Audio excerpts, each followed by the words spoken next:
નમસ્કાર. ચાલો સીધા જ પવિત્ર પુરુષોત્તમ માસની કથાના 6ઠ્ઠા અધ્યાય દુઃખ નિવેદનની ઊંડાણપૂર્વક વાત કરીએ. અગાઉ આપણે જોયું કે કેવી રીતે અપમાનિત અને દુઃખી થયેલો મળમાસ ભગવાન વિષ્ણુના શરણે જાય છે. પણ ત્યાંથી આગળ શું? ખરેખર ગોલોકમાં બરાબર શું બન્યું હતું? એ જ તો આપણે આજના આ વિશ્લેષણમાં જાણવાનું છે. તો ચાલો આ દિવ્ય સફરની શરૂઆત કરીએ. આખી કથાની શરૂઆત થાય છે મહાન ઋષિ નારદજીના એક બહુ જ રસપ્રદ પ્રશ્નથી. નારદજીએ સીધું જ વૈકુંઠપતિ નારાયણને પૂછ્યું કે પ્રભુ, ભગવાન વિષ્ણુ પેલા મળમાસને ગોલોકમાં લઈ ગયા પછી આગળ શું થયું? અને બસ આ એક નાનકડો પ્રશ્ન આપણને સીધા જ એ દિવ્ય લોકમાં ખેંચી જાય છે. આ કોઈ સામાન્ય સવાલ નથી, પણ બ્રહ્માંડના સૌથી પવિત્ર સ્થાનમાં પ્રવેશવાનું એક માધ્યમ છે. જવાબમાં નારાયણ ભગવાને જે વર્ણન કર્યું છે ને, તે ખરેખર અદ્ભુત છે. જરા કલ્પના કરો, ભગવાન વિષ્ણુ અત્યંત ઉદાસ અને ભયભીત મળમાસનો હાથ પકડીને આગળ વધી રહ્યા છે, અને અચાનક તેમની સામે તેજથી ચળહળતું એક ભવ્ય મંદિર પ્રગટ થાય છે. આ કોઈ એવી તેવી જગ્યા નથી. આ એક એવો દિવ્ય પ્રદેશ છે જ્યાં દુઃખ, નિરાશા આ બધાનું કોઈ અસ્તિત્વ જ નથી. અહીં માત્ર અને માત્ર પરમ શાંતિ અને દિવ્ય પ્રકાશનો અનુભવ થાય છે. હવે મંદિરમાં પ્રવેશવાનું દ્રશ્ય જુઓ. પેલા પ્રકાશમય મંદિરના દ્વાર પર પહોંચતાની સાથે જ ત્યાંના દ્વારપાળોએ એકદમ આદર અને ઊંડી ભક્તિ સાથે ભગવાન વિષ્ણુને નમન કર્યા. આ નાનકડી ઘટના આપણને સમજાવે છે કે આ જગ્યા કેટલી પવિત્ર છે.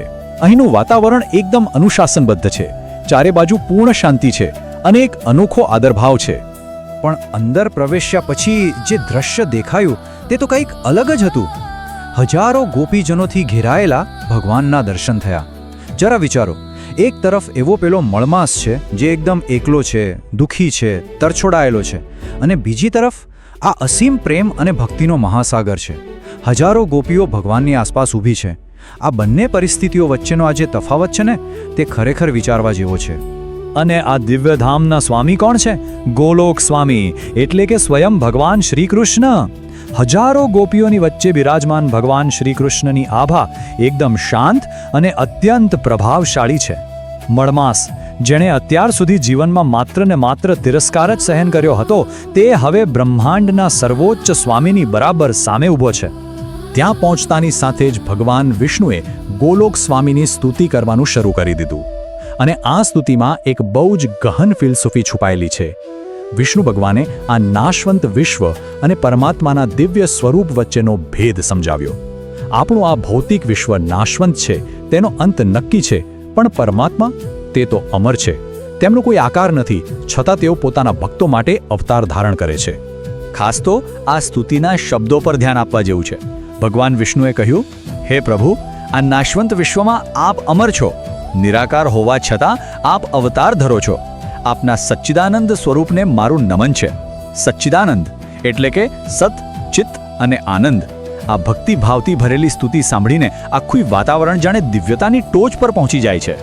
આવી ભવ્ય સ્તુતિ સાંભળ્યા પછી શું થયું? ગોલોકના સ્વામી ભગવાન શ્રી કૃષ્ણ, વિષ્ણુ અને પેલા ધ્રુજતા મળમાસ તરફ જોયું, અને તેમના ચહેરા પર એક મીઠું સ્મિત હતું. સસ્મિત વદને તેમણે દૃષ્ટિ કરી. મળમાસ, જે પોતાના હોવા પર જ શરમાઈ રહ્યો હતો, તે ધ્રુજતા ધ્રુજતા શ્રીકૃષ્ણને પ્રણામ કરે છે. ભગવાનનું આ સ્મિત એ માત્ર સ્મિત નથી, એ દયા અને કરુણાનું પ્રતીક છે. તે સાબિત કરે છે કે ભગવાન પાસે જે પણ જાય તેનો સ્વીકાર હંમેશા પ્રેમથી જ થાય છે. અહીંયા કથા એકદમ ભાવનાત્મક વળાંક લે છે. ભગવાને સીધો જ વિષ્ણુને પ્રશ્ન કર્યો, આ કોણ છે? એના મોં પર ચિંતા કેમ છે? એવું વળી કયું મોટું દુઃખ છે કે આ બિચારો આટલો બધો ધ્રુજે છે? આ સવાલો જ ભગવાનની અનંત કરુણા બતાવે છે. બ્રહ્માંડના સર્વોચ્ચ સ્વામી એક એવા જીવના દુઃખની ચિંતા કરી રહ્યા છે જેને આખી દુનિયાએ ધુતકારી કાઢ્યો છે. ભગવાન માટે ખરેખર કોઈ નાનું કે મોટું નથી હોતું. આ સાંભળીને ભગવાન વિષ્ણુએ બહુ જ કરુણ શબ્દોમાં પરિચય આપતા કહ્યું, પ્રભુ, આ અભાગી જીવ મળમાસ છે. જરા વિચારો, અભાગી જીવ, જેનું દુનિયામાં કોઈ જ નથી, જેને ક્યાંય આશરો નથી મળ્યો, તે પોતાના દુઃખો દૂર કરવા માટે સીધો આપની પાસે આવ્યો છે.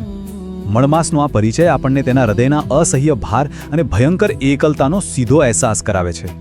વિષ્ણુ ભગવાને પછી મળમાસના દુઃખનું અસલી કારણ જણાવ્યું. તેમણે કહ્યું કે આ માસ તિરસ્કૃત છે. કોઈ નાનો સૂનો તિરસ્કાર નહીં હો, સંપૂર્ણ અસ્વીકાર. સર્વો પ્રાણીઓ હોય, વનસ્પતિઓ હોય કે ખુદ પ્રકૃતિ, બધા જ તેને મળમાસ કહીને અપમાનિત કરે છે. અરે, બાકીના મહિનાઓએ પણ તેને પોતાનામાંથી કાઢી મૂક્યો છે. જ્યારે આખું બ્રહ્માંડ કોઈ વ્યક્તિના અસ્તિત્વને જ નકારી કાઢે ને ત્યારે તે કેટલી હદે તૂટી જાય તે આ પરિસ્થિતિ બતાવે છે. દુઃખ વર્ણવી લીધા પછી ભગવાન વિષ્ણુએ જાણે કોઈ મોટા વકીલ હોય તેમ આજીજી કરી, હું તેને અહીં લાવ્યો છું, આપ તેના દુઃખ દૂર કરો અને મારું આગમન સફળ કરો. આ એક વાક્ય ઘણું બધું કહી જાય છે. સર્વશક્તિમાન ભગવાન વિષ્ણુ એક પીડિત જીવ માટે ગોલોક સ્વામી પાસે ભલામણ કરે છે. તેઓ સ્પષ્ટ કહે છે કે જો આનું દુઃખ દૂર થશે ને તો જ મારો અહીં આવવાનો હેતુ સિદ્ધ થશે. તો આપણે આ વિશ્લેષણના અંત પર છીએ, પણ આખી આ ઘટના આપણને એક બહુ જ મોટો પ્રશ્ન આપી જાય છે.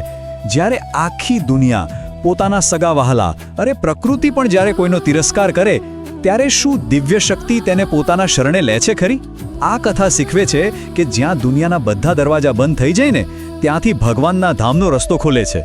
હવે ગોલોક સ્વામી શ્રી કૃષ્ણ આ અભાગી મળમાસ માટે શું નિર્ણય લેશે એ જાણવા માટે તો આપણે આગળની કથા જોવી જ રહી. ત્યાં સુધી આ ઊંડા વિચારને મનમાં ચોક્કસથી વાગોળજો.